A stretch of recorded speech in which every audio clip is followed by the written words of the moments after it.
you ever wondered why some days feel almost effortless, like everything flows, your mind is clear, and you feel naturally inspired, while other days seem heavy no matter how hard you try to think positive?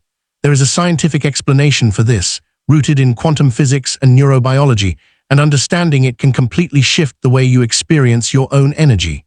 High vibration is not a mood you stumble into by accident or something you can force with sheer willpower.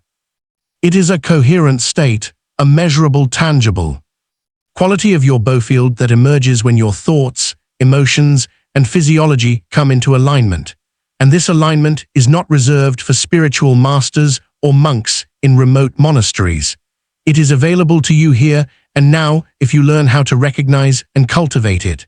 Most people spend their entire lives oscillating between reaction and resistance.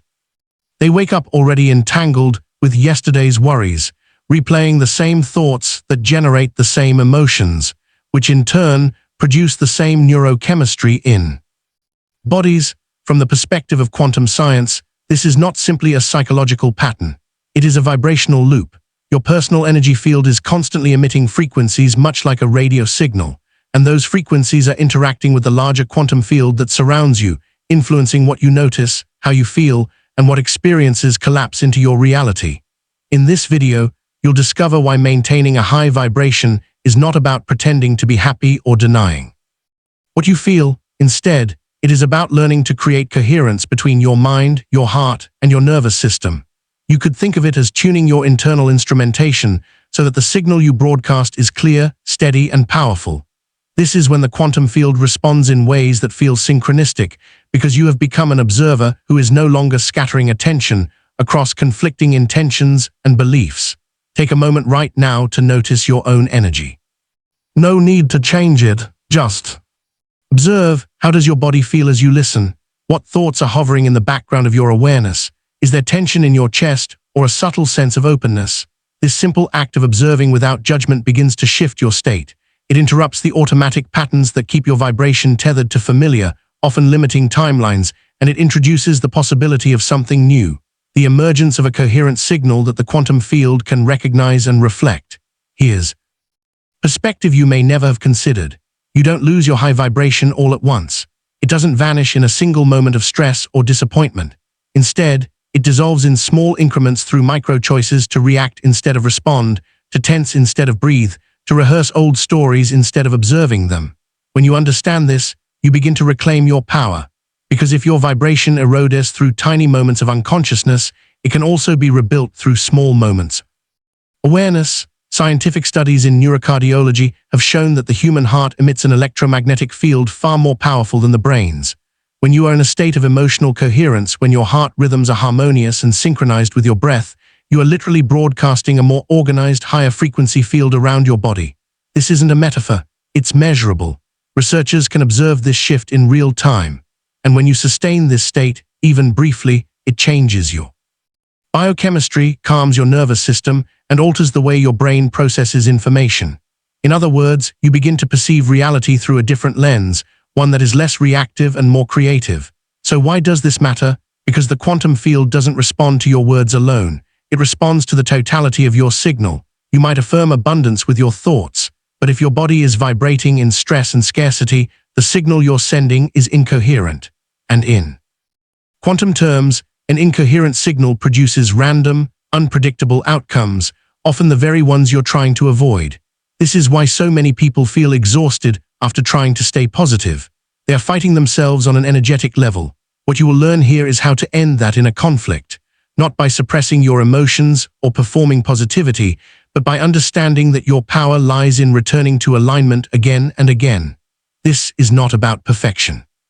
It's about cultivating the skill of noticing when you slip out of coherence and gently getting yourself back.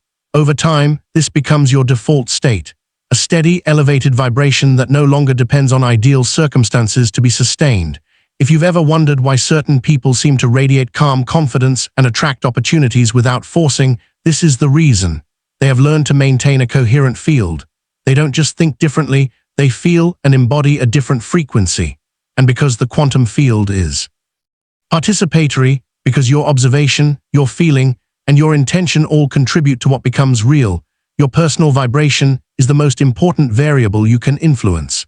In the next sections of this video, we're going to explore how to train your nervous system to support a higher frequency, why a simple morning practice can set the tone for your entire day, and how to recognize the subtle shifts that mean you're entering a state of energetic alignment.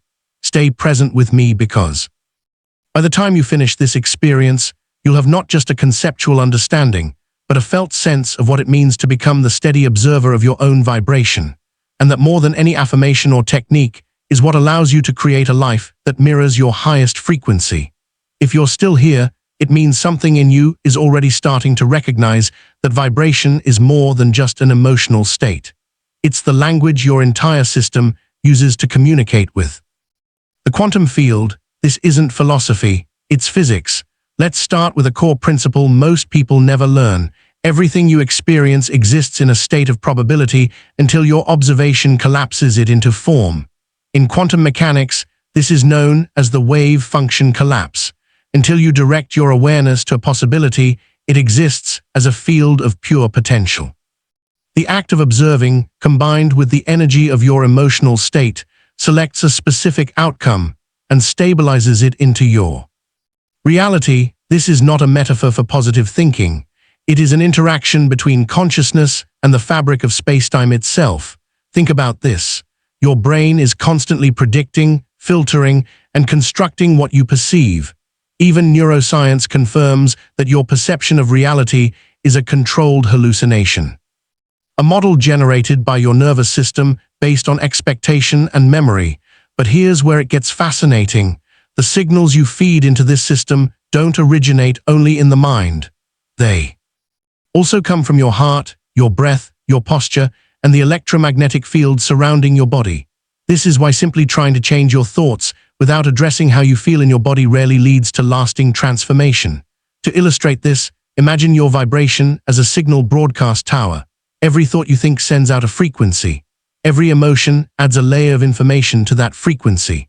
And every action either reinforces or disrupts the coherence of your broadcast. When these layers are in alignment, you create a stable resonant field. The quantum field in turn mirrors this coherence by reorganizing probabilities in ways that feel synchronistic. It's why you suddenly meet the right person, receive unexpected support, or feel inspired to take action you would have overlooked in a lower state. But here's the paradox. Most people unknowingly sabotage this process. They think they have to force themselves into a higher vibration by repeating mantras or avoiding any negative thoughts. In reality, this creates internal friction, a split between the mind and the body. You might be saying, "I am abundant," while your nervous system is still locked in the frequency of survival. From a quantum perspective, that contradiction introduces noise into your signal, scattering your focus and preventing the wave function from collapsing into the outcome you prefer. One of the simplest ways to understand this is through the concept of coherence. When researchers measure the electromagnetic field of the heart, they find that positive emotional states like appreciation, love, and calm generate smooth sinuwave patterns. These patterns indicate coherence. The heart and brain are communicating effectively, and the nervous system is in balance. In contrast, states of frustration, anxiety, or resentment produce jagged, erratic waveforms signaling incoherence.